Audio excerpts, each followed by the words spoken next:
Acompanhe a aula com esse material, porque a aula é feita, é elaborada, transmitida na sequência do que está no material. Aí facilita para você ir acompanhando, beleza?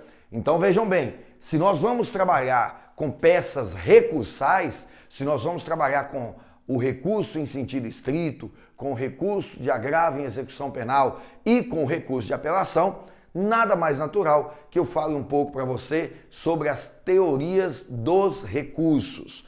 Há quem diga teoria geral dos recursos, há doutrinadores que criticam, porque se é teoria já é geral, não precisaria dizer dessa forma, mas penso eu ser mais didático dizer teoria geral dos recursos. Por quê? Porque eu abordo regras que servem para todos os recursos e não em um recurso em si específico. Bacana? Primeira coisa que eu quero que você entenda, se nós vamos trabalhar com peças recursais, anotem aí e acompanhem isso aqui comigo, ó. Teoria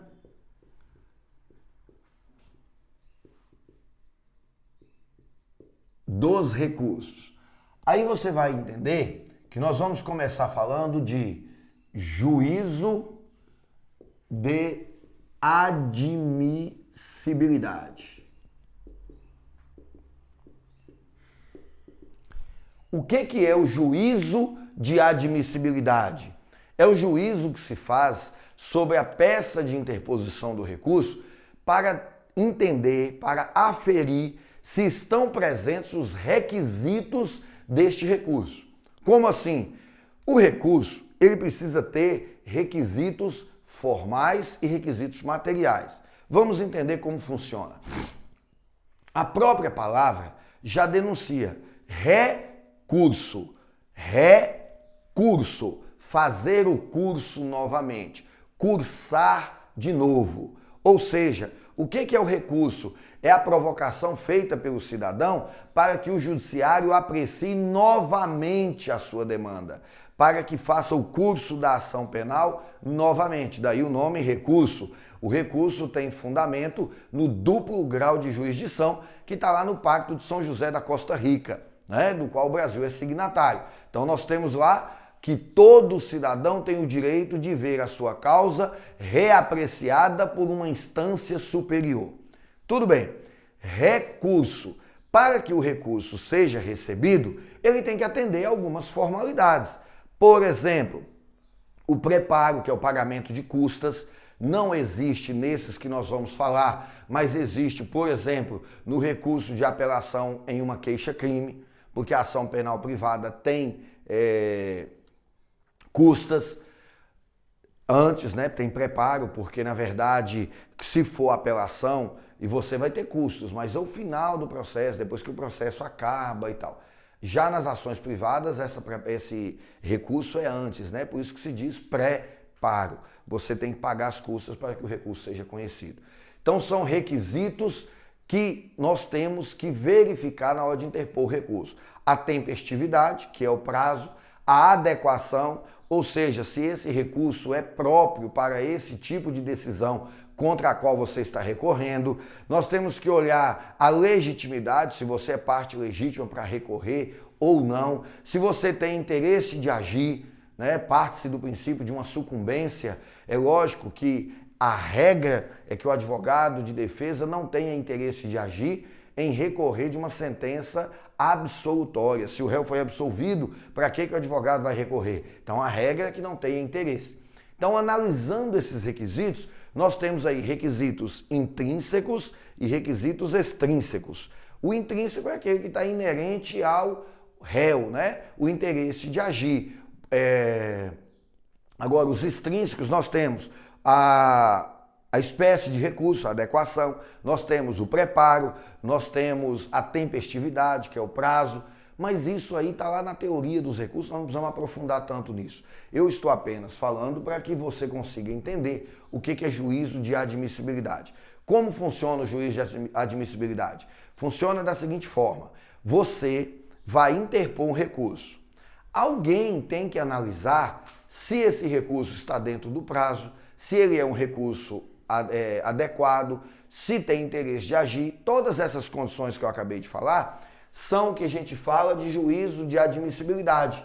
Então vai analisar os requisitos formais do recurso.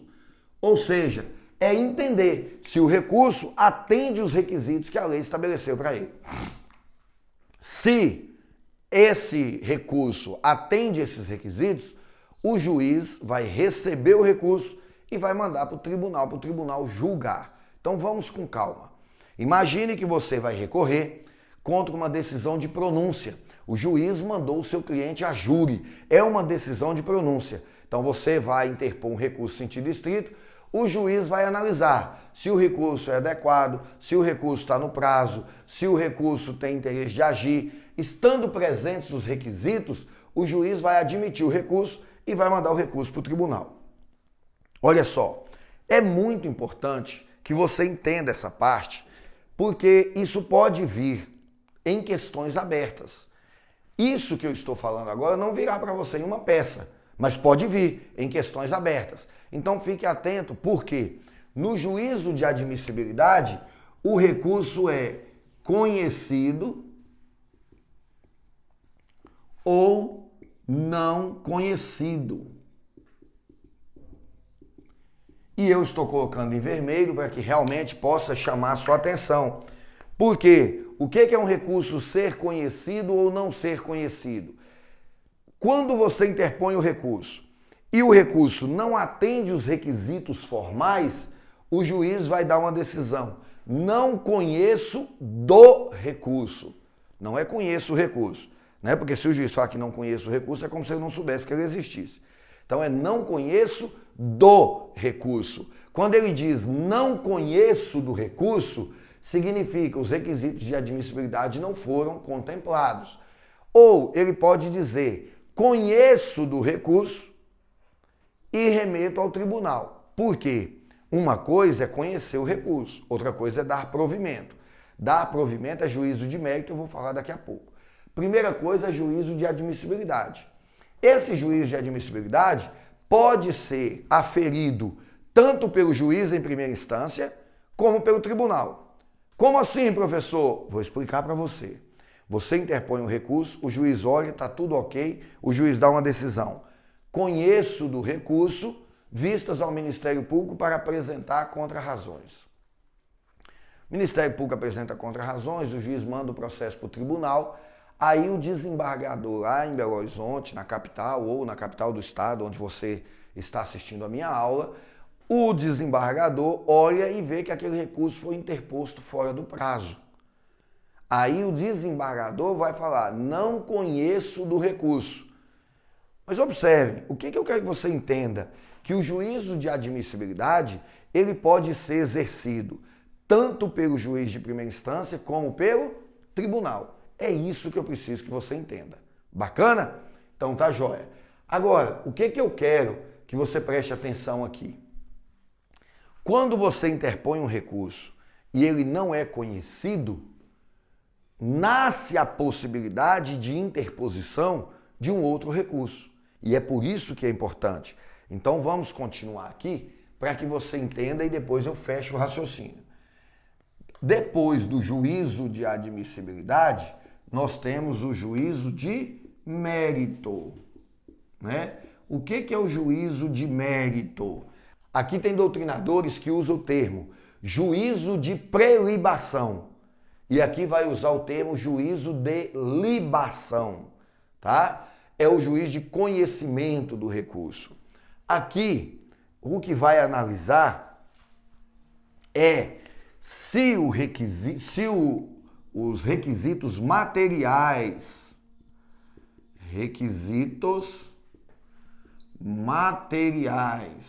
ou seja, aqui o tribunal vai analisar se a matéria do recurso está correta ou está errada. E sendo assim, ao fazer essa análise, o tribunal irá dar provimento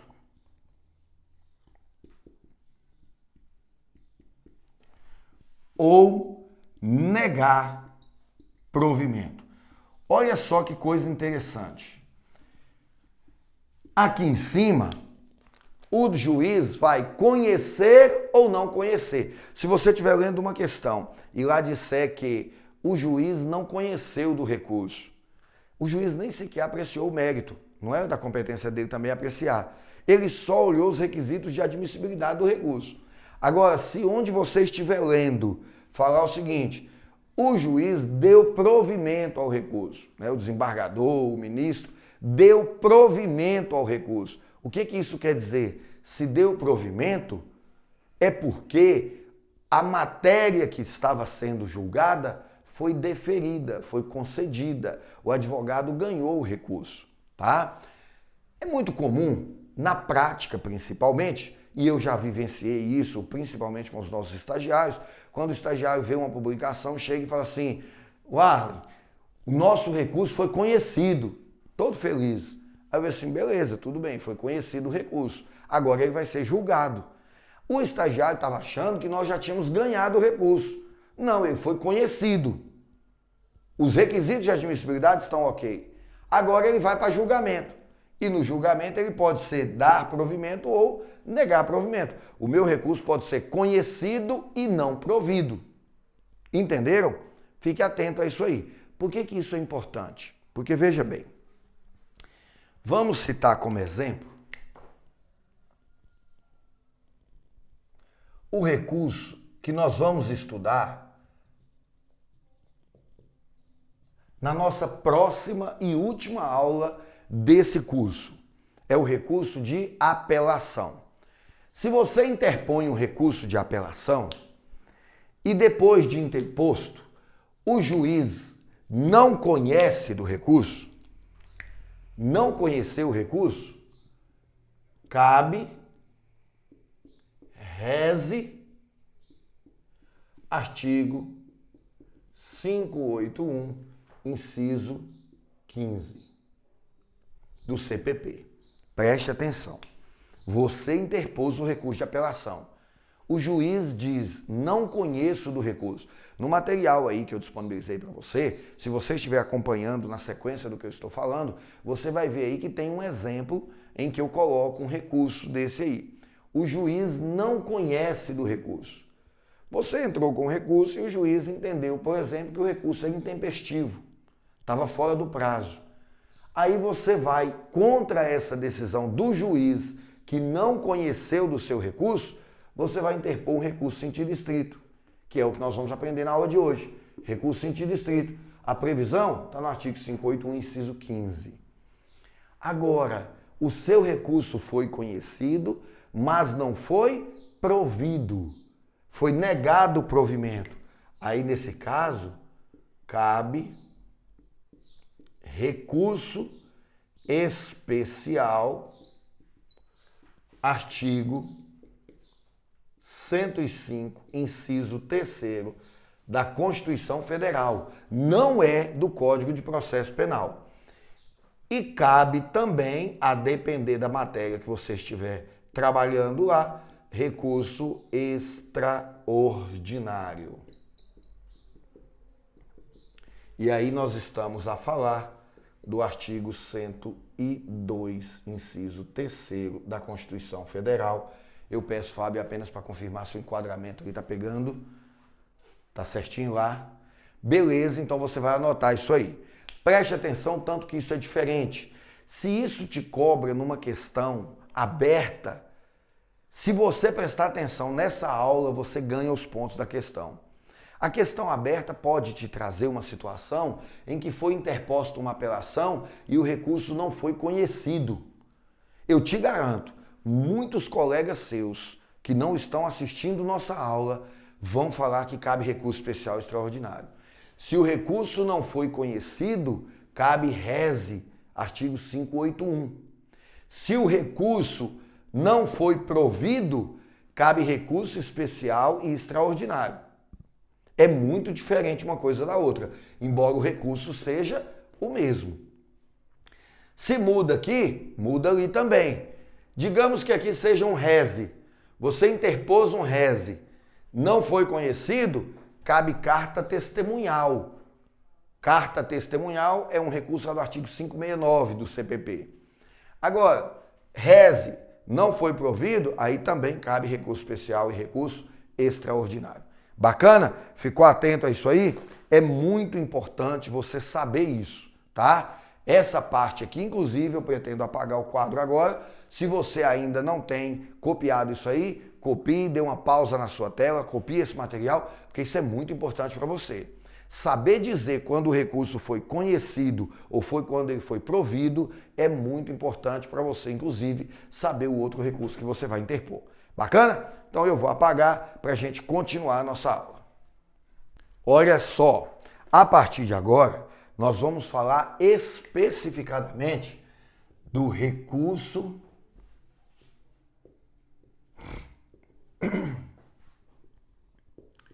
em sentido estrito. Artigo 581 do nosso Código de Processo Penal. Então veja que interessante, nós vamos trabalhar agora com o recurso em sentido estrito. Esse recurso é um recurso simples. Vocês vão ver ao final da aula que ele não é complicado para se entender. Mas, acredite, nós temos que prestar muita atenção porque tem muitos detalhes. Primeiro detalhe que eu quero que vocês prestem atenção é no rol do inciso do artigo 581. Nós temos ali um rol taxativo. O que significa dizer que você vai ler a questão. Se você entender que é recurso em sentido estrito, e daqui a pouquinho eu vou te ensinar a identificar a peça, você vai procurar no artigo 581 a decisão que o juiz proferiu contra a qual você está se insurgindo. Ela está prevista no artigo 581? Se ela tiver, tranquilo. Se ela não tiver, não cabe recurso em sentido estrito. Recurso em sentido estrito é rol taxativo. Não tem uso de analogia, não tem ajeito, não tem nada. A decisão está no 581, é recurso em sentido estrito. Não está no 581, não será recurso em sentido estrito, é bem possível que seja apelação. Vamos entender uma coisa. Se você pegar o 581, e eu estou pegando aqui o meu vadimeco, nós temos aí 24 incisos. São 24 incisos do artigo 581. Mas não se assuste. Por quê? Primeira coisa, desses 24 incisos, muitos estão revogados tacitamente. Preste atenção. Muitos estão revogados tacitamente. Muitos revogados tacitamente. Por que revogados tacitamente? A redação do nosso código é de 1941. 1941. Porém, em 1984, nós tivemos uma reforma no Código Penal e tirou do Código Penal, da parte geral do Código Penal, tudo que dizia respeito ao cumprimento de pena. E aí nós passamos a ter uma lei de execução penal. LEP. Lei 7.210 de 84. Essa lei tem um artigo 197 que passou a estabelecer que, contra decisão do juiz da execução penal, cabe agravo em execução. Vamos aprender isso aos poucos, eu não estou com pressa e eu sugiro a você que preste bem atenção, porque se você entender isso aqui, sua prova, sua aprovação está na mão. Porque isso vai cair na sua prova. Se não for a questão, a peça é questão aberta. Preste atenção. O que é execução penal? Nós temos o processo penal dividido basicamente em 3 partes. Aqui, cautelar. Aqui, conhecimento. E aqui, execução. Observem, esses dois são regidos pelo CPP. Esse aqui é regido pela LEP. O que tem o processo cautelar? Uma ação de busca e apreensão, uma prisão preventiva, uma prisão temporária, uma interceptação telefônica, uma infiltração de um investigador, uma quebra de sigilos bancários de dados. O que tem no processo de conhecimento? A ação penal. A ação penal está no processo de conhecimento. É o processo através do qual eu vou conhecer o direito. Eu vou saber se o réu é inocente ou se ele é culpado. Essa ação penal começa com a denúncia e termina com a sentença. O cautelar são medidas preparatórias para o processo de conhecimento. Depois que terminou aqui, eu tenho aqui uma sentença, porque você lembra, eu acabei de dizer que eu tenho uma sentença. Se eu tenho aqui uma sentença, essa sentença vai gerar para mim um título executivo judicial. Título executivo. E você já ouviu falar nisso, sobretudo no processo civil. Só que aqui é um título executivo judicial e esse título tem uma pena, que é a prisão. Esse título precisa ser executado. Aí vem aqui, execução da pena. Observe, para que o cidadão pague a pena para a qual ele foi condenado, ele tem que executar a pena. Essa execução de pena é regida pela Lei 7.210. O que a partir de 84 passou a ser definido? Quando o juiz dá aqui nesse processo de conhecimento, profere uma decisão, nós temos os recursos previstos no Código de Processo Penal. Quando a decisão é proferida no processo de execução, nós temos o recurso previsto no artigo 197. Contra decisões do juiz da execução penal, cabe agravo em execução penal, artigo 197. Então agora, quer copiar sua tela? Quer printar sua tela? Printa aí porque eu vou apagar. A partir de agora, você vai esquecer isso aqui, porque na verdade isso aqui é uma teoria geral do processo, não precisava nem eu estar abordando, mas o importante é descomplicar o processo penal para você. Imagine o seguinte, o artigo 581, a redação dele é de 1941.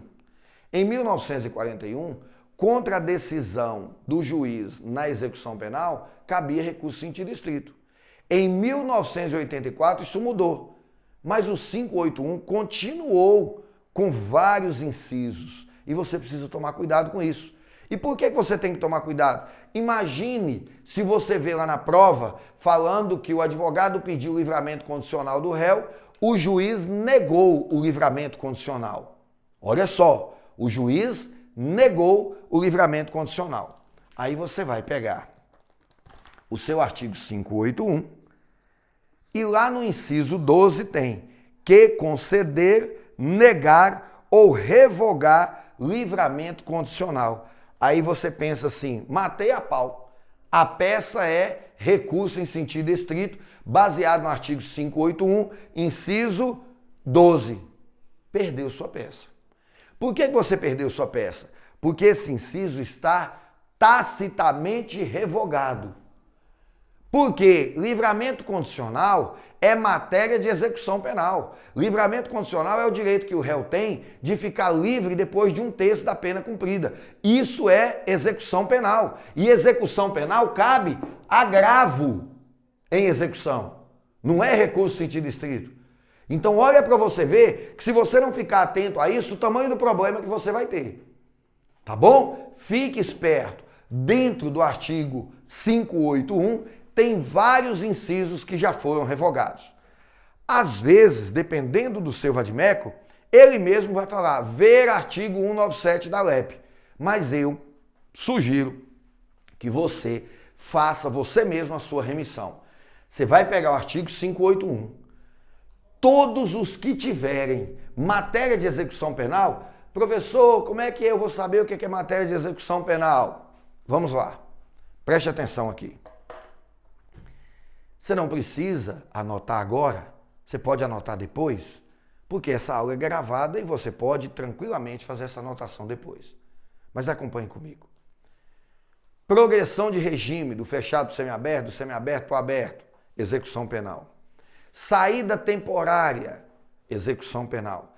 Permissão de saída para ir ao médico, porque no presídio não tem aquela especialidade, execução penal. Livramento condicional, execução penal. Regressão de regime, ele estava no semiaberto, praticou uma falta grave, foi para o fechado, execução penal. Análise de falta grave, justificativa de falta grave, execução penal. As matérias de execução penal são de fáceis identificações, de fácil identificação. O que você vai fazer? Você vai pegar o seu artigo 581, vai ler inciso por inciso. E eu não vou dar isso mastigado para você aqui, falar para você quais são, para que você tenha a condição de estudar. E é lógico, se você tiver dúvida, você tem meu contato, você vai fazer contato comigo e vai tirar essa dúvida. Mas eu quero que você faça isso. Terminando essa aula, você vai pegar o artigo 581, vai ler todos os incisos e vai, naquele que você sabe que é de execução penal, fazer uma setinha e escrever lá, ver artigo 197 da Lei 7.210 de 84.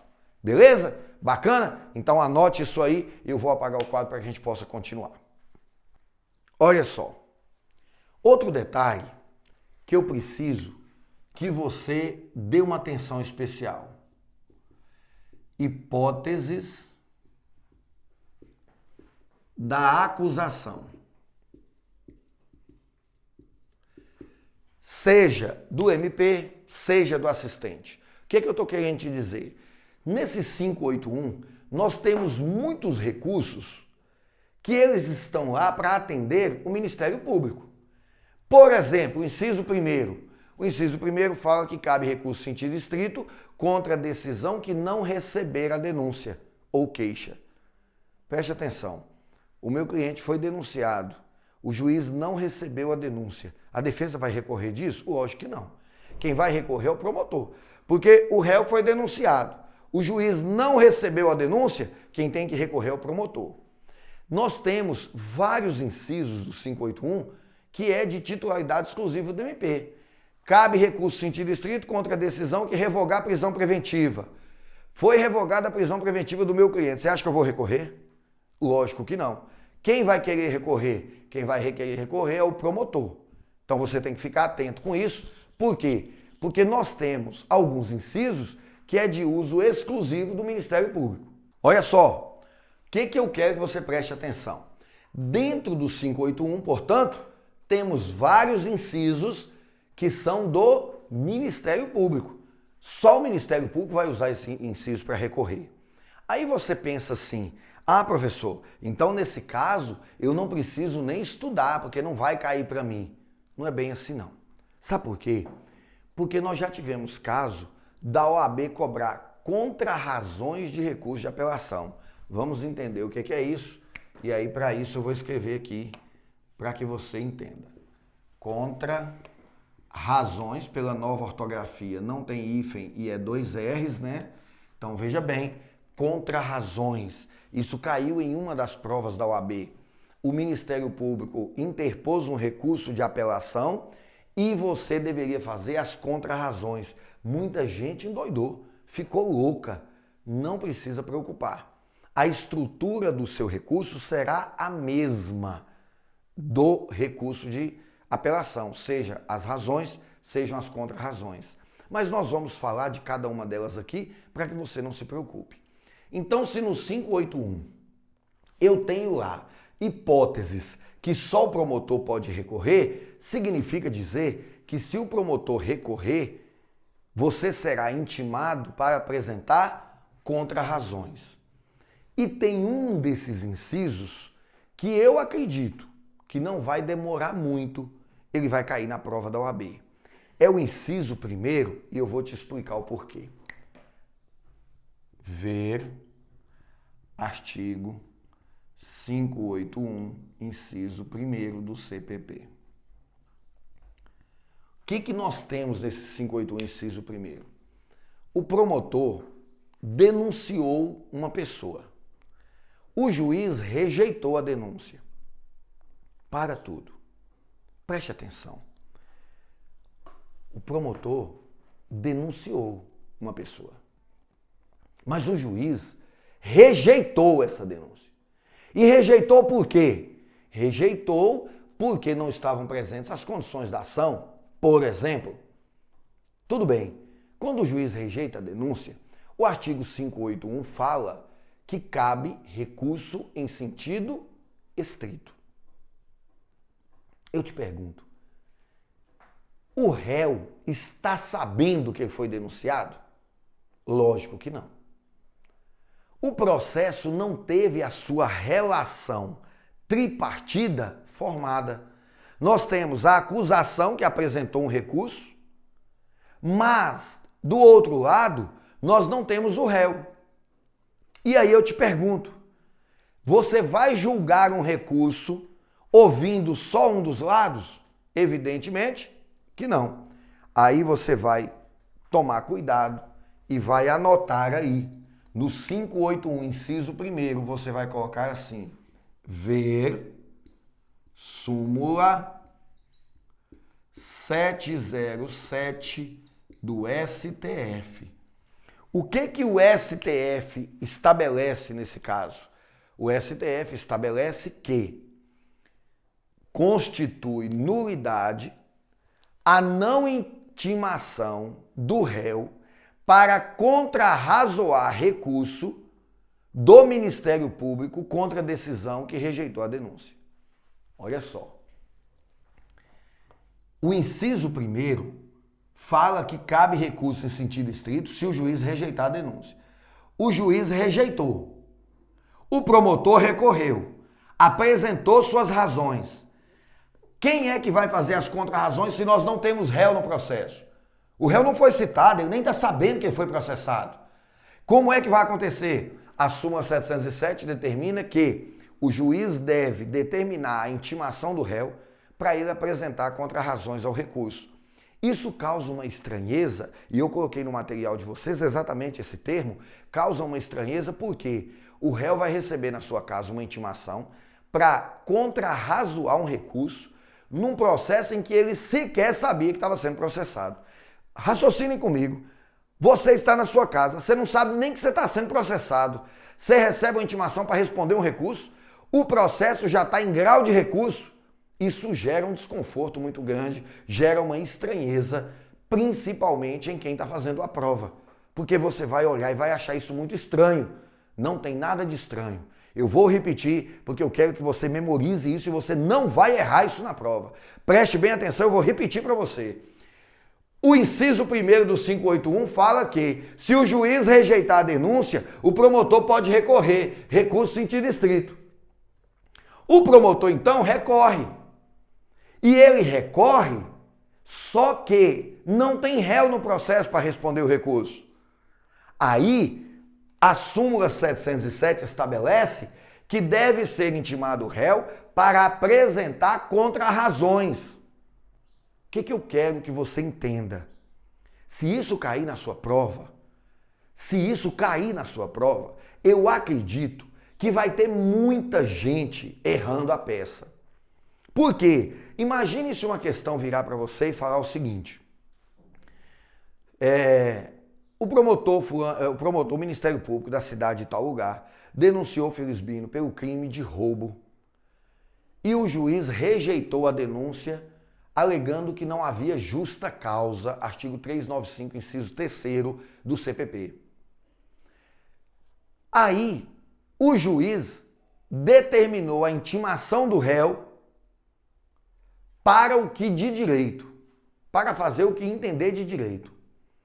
Aí vem um maldoso, vem um Zé Ruela e coloca na sua prova assim, ó: sabendo que o réu ainda não foi citado, produz a peça cabível. Eu te garanto, vai dar mais de 80% de reprovação. Dos que tentarem penal e processo penal, dá mais de 80% de reprovação. Preste atenção no que eu acabei de falar. O promotor ofereceu uma denúncia. O juiz rejeitou a denúncia. E ao rejeitar a denúncia, o promotor recorreu. O juiz recebeu o recurso e mandou intimar o réu para apresentar a sua defesa. E embaixo vem uma frase maldosa dizendo o seguinte: sabendo que o réu ainda não foi citado, apresente a peça cabível. O que vai dar de gente fazendo habeas corpus, resposta à acusação, esquece. Se houve rejeição da denúncia, se o promotor recorreu, a peça é contra razões em recurso sentido estrito. Mas aí a pergunta é, fundamentada em que, se nós não temos réu? Fundamentado na súmula 707. E um detalhe muito bacana, se é contra razões, você também vai dividir a sua peça em 2 blocos. Bloco 1, preliminarmente.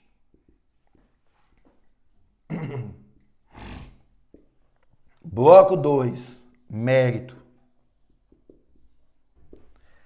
É a parte mais fácil da peça. O mais difícil era chegar aqui. O mais difícil era entender isso aqui. Daqui para frente é muito fácil. Por que que é fácil? Se você vai falar de preliminares, ao contrário de tudo que eu já te falei, aqui você não vai falar de nada do processo que está errado. Sabe por que você não vai falar? Porque o juiz nem recebeu a denúncia contra seu cliente. Você já está ganhando de 7-0, está igual o Brasil e a Alemanha na Copa. Você já está ganhando de 7-0 com 10 minutos de jogo. Você não tem nada que falar o que está errado no processo. Você só vai prestar atenção porque a questão com certeza vai te mostrar alguma coisa relacionada ao cumprimento dos requisitos de admissibilidade.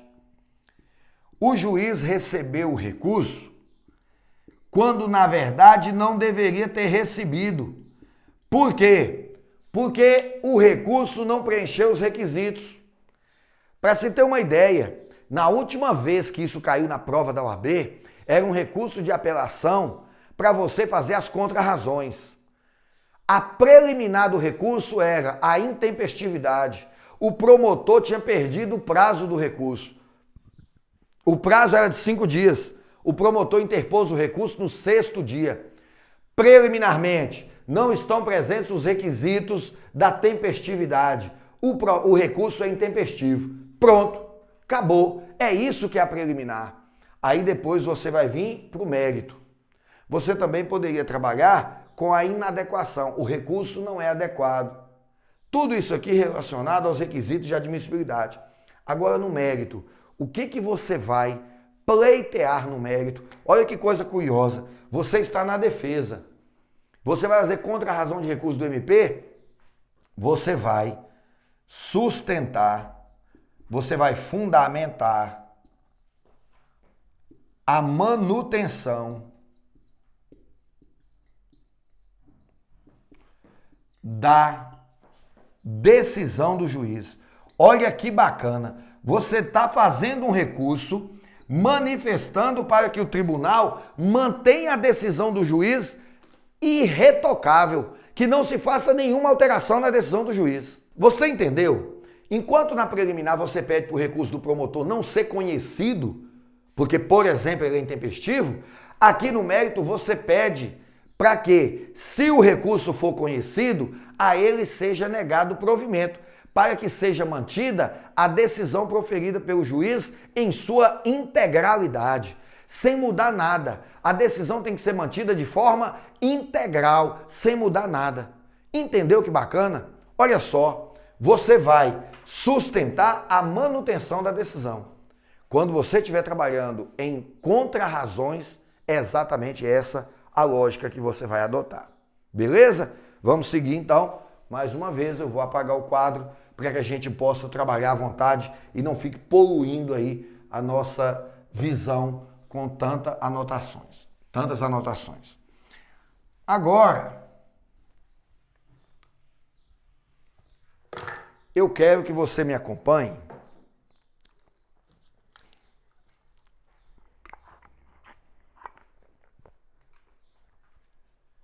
numa discussão que eu, durante algum tempo, não entendia muito nem por que essa discussão existe. Para mim ela é tão óbvia, Ela é tão clara que a gente não precisa nem discuti-la. Mas, sabendo que isso pode ser cobrado de você na prova da OAB, e dependendo da forma como isso for colocado lá, você vai ter dificuldade de resolver, então preste atenção num detalhe. Pega o seu material, vá lá, pega o seu vadimeco, abra no artigo 581 e abra para mim no inciso 8º. Então, olha só, artigo 581, inciso 8º. Você vai ler comigo nesse 581, inciso 8º, que está escrito o seguinte, lá no caput, né? Cabe recurso no sentido estrito da decisão, no artigo 8º, no inciso 8º, que decretar a prescrição ou julgar por outro modo extinta a punibilidade. Veja bem, o inciso 8º fala da extinção da punibilidade, inclusive pela prescrição, porque tem outras formas. Você extingue a punibilidade pela prescrição, pela decadência, pela perempção, pelo perdão do ofendido, pela morte do agente. Tem várias possibilidades. Mas o inciso está dizendo que cabe recurso sentido estrito da decisão que decretar a extinção da punibilidade. Cabe recurso em sentido estrito da decisão que decretar a extinção da punibilidade. O que eu quero que você preste atenção? Se você lembrar da nossa aula, onde nós falamos de resposta à acusação, você vai se lembrar, se você lembra do que eu falei lá, você vai ver que lá eu disse que o nosso objetivo na resposta à acusação é pleitear a absolvição sumária do réu. Absolvição sumária. Onde isso está, professor? Artigo 397 do CPP. Tá lá. 397 do CPP, absolvição sumária. Se você analisar o inciso 4º, você vai ver que lá está dizendo que o réu será absolvido sumariamente quando estiver manifestamente provada a existência de uma causa extintiva da punibilidade. Eu vou falar de novo. No inciso 4º do artigo 397, está estabelecido que o réu será absolvido sumariamente quando tiver demonstrada a presença de uma causa extintiva da punibilidade. Quais são as causas extintivas da punibilidade? Prescrição, decadência, perempção, perdão do ofendido, morte do agente, perdão judicial. Olha só, o que eu quero? Eu quero que você olhe o seguinte. Se o juiz pode absolver o réu quando tiver presente uma causa extintiva da punibilidade, qual é o recurso que cabe contra a decisão que absolve? Contra a decisão que absolve, cabe apelação. Nós vamos aprender isso na próxima aula, mas eu não posso deixar de falar isso aqui agora. Apelação do artigo 593. E por que eu sei disso? Porque lá no 593 fala que cabe recurso de apelação contra a decisão definitiva. E a absolvição é uma decisão definitiva, acabou com o processo, definiu, acabou. Então preste atenção que eu preciso reforçar isso para você. E eu quero que você preste bem atenção. Vai com calma. Com calma, não temos pressa. Vamos raciocinar. No artigo 397, lá no rito ordinário, o juiz pode absolver o réu. Por exemplo, com base em uma causa extintiva da punibilidade. 397, inciso 4º. Eu já sei que contra a decisão que absolve, cabe recurso de apelação. E por que eu sei disso? Porque no artigo 593 fala que cabe apelação contra a decisão definitiva. E a absolvição é uma decisão definitiva, porque ela acaba com o processo, faz coisa julgada material. Então, contra a decisão que absolve, cabe apelação. Até aqui tudo bem? Então veja bem o que eu vou falar agora. Contra a decisão que absolve, com base numa causa extintiva de punibilidade, cabe apelação. Se contra uma decisão que absolve com base numa causa extintiva de punibilidade cabe apelação, como que o inciso 8º fala que cabe recurso sentido estrito contra a decisão que decretar a extinção da punibilidade? Percebeu o tamanho da confusão? O inciso 8º do 581 fala que cabe recurso sentido estrito. Só que o 593 fala que contra a sentença de absolvição cabe apelação. Calma, você vai entender. Imagine você que o nosso cliente esteja respondendo por furto. Crime de furto. Ao apresentar a resposta à acusação, você vai alegar que esse crime está prescrito. Nós já tivemos uma aula de prescrição. Você se lembra disso. Esse crime está prescrito.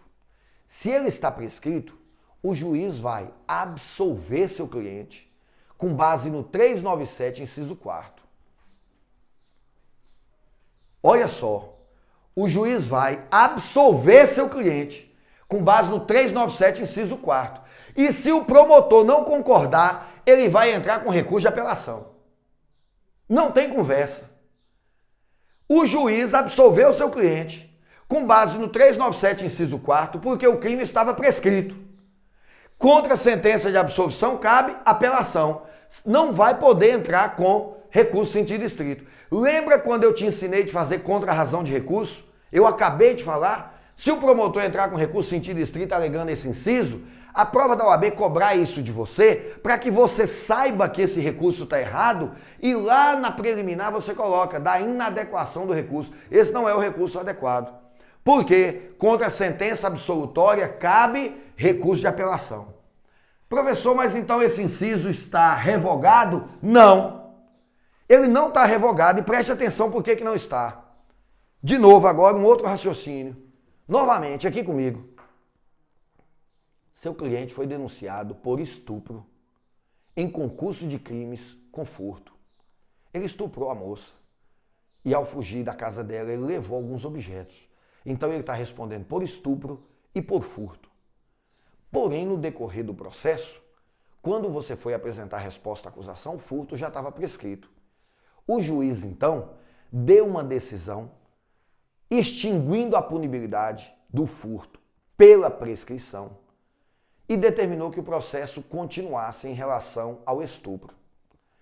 Observe, eu não estou dizendo que o juiz absolveu, mesmo porque ele não poderia, porque a absolvição ela acaba com o processo. A absolvição encerra o processo.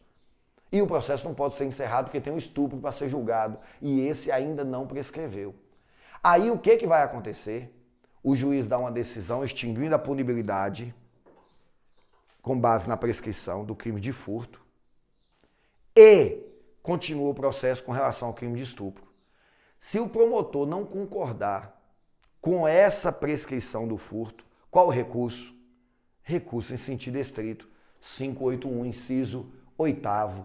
Porque aqui nós estamos discutindo a extinção da punibilidade em um processo que ainda continua. Portanto, essa decisão é uma decisão interlocutória e contra a decisão interlocutória cabe recurso em sentido estrito. Ficou claro? Ficou bacana? Entendeu isso aí? Não esqueça, anote, porque se isso cair, serão pouquíssimas as pessoas que vão dominar. Mas eu quero descomplicar o processo penal para você e por isso que eu expliquei com calma. E se você tiver dúvida, hora que acabar essa aula, não importa o horário que você estiver estudando, se acabou a aula, manda mensagem para mim no WhatsApp.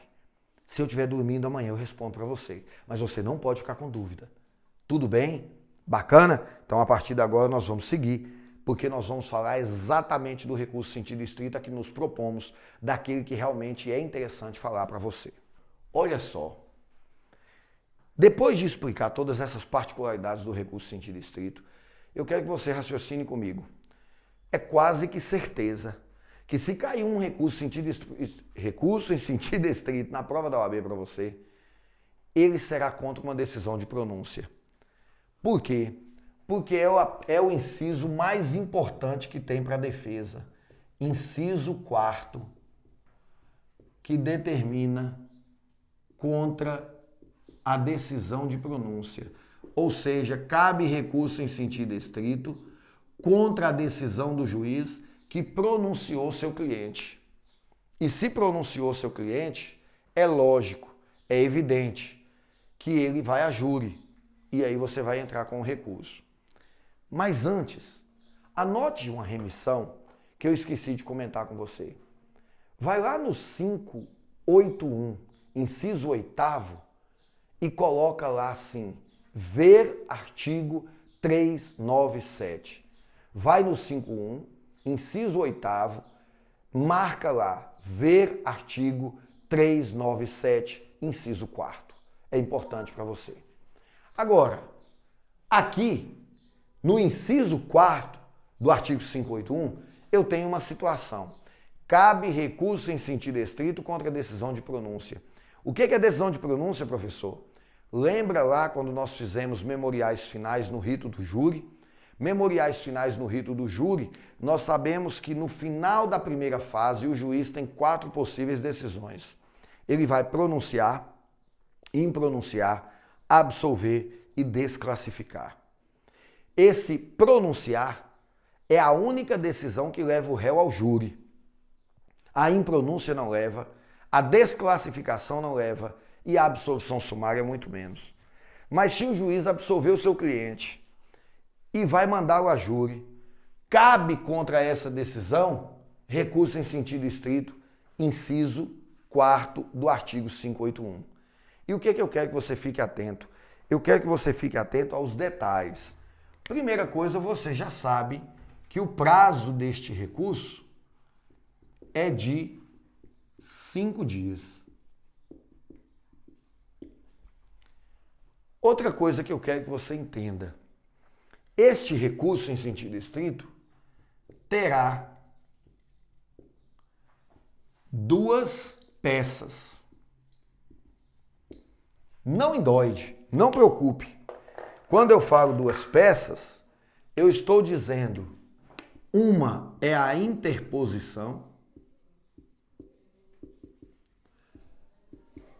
e a outra as razões. Nós vamos aprender, estudar cada uma delas.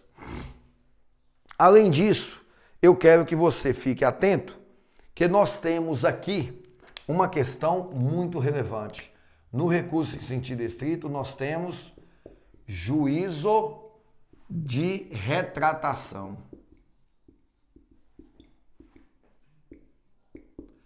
Artigo 589.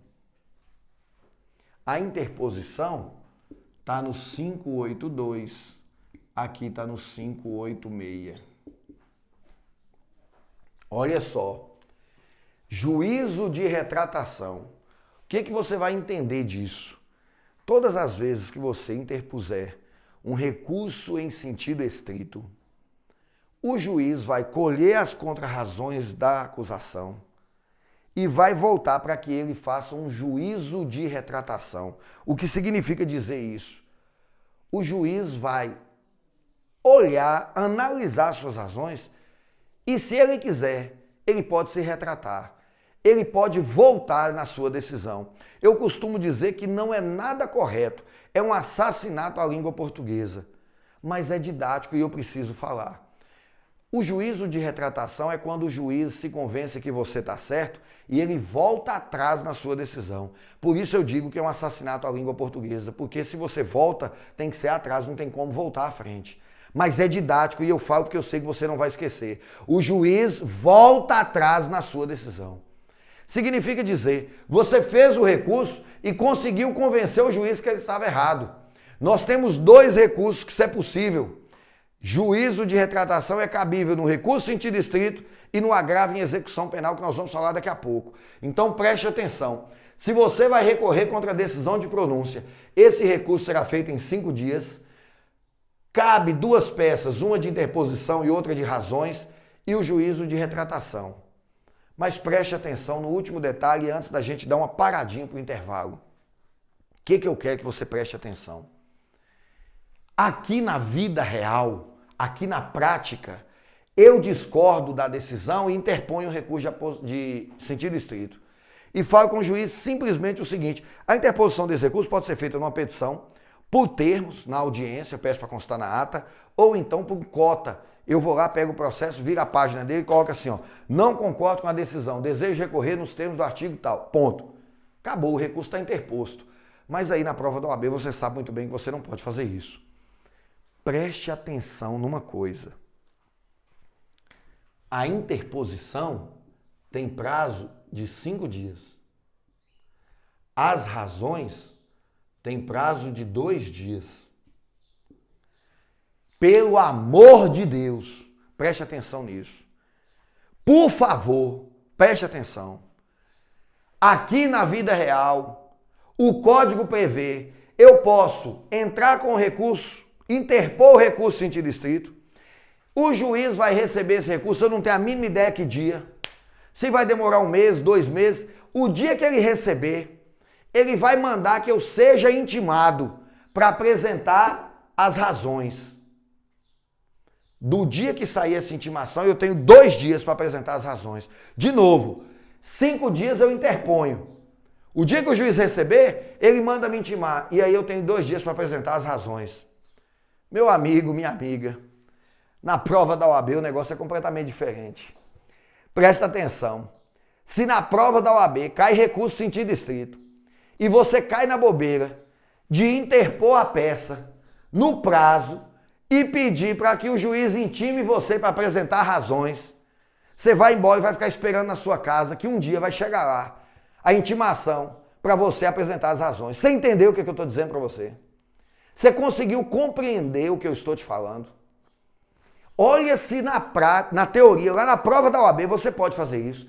Interpor o recurso e ficar esperando o juiz intimar você para apresentar razões. Vê se tem lógica um negócio desse. É lógico e evidente que você não vai fazer isso nunca. Porque aí você zerou, aí você perdeu sua peça. Como é que você vai fazer lá na prova da OAB? Você vai apresentar a peça de interposição junto com a peça de razões no prazo de 5 dias. Ô professor, e esses 2 dias? Manda pra merda. Esses 2 dias não presta pra nada nesse caso. Na prova da OAB, esquece 2 dias. Porque na prova da OAB não tem 2 momentos. Um você interpõe, o outro você fica esperando o juiz intimar você. Esquece. Caiu na prova da OAB, recurso sentido estrito, peça de interposição numa página, na página seguinte as peças de razões e o prazo, 5 dias. Nada de somar 5 mais 2, nada. 5 dias. A peça de interposição já com as razões. Ficou claro? Entendeu? Bacana?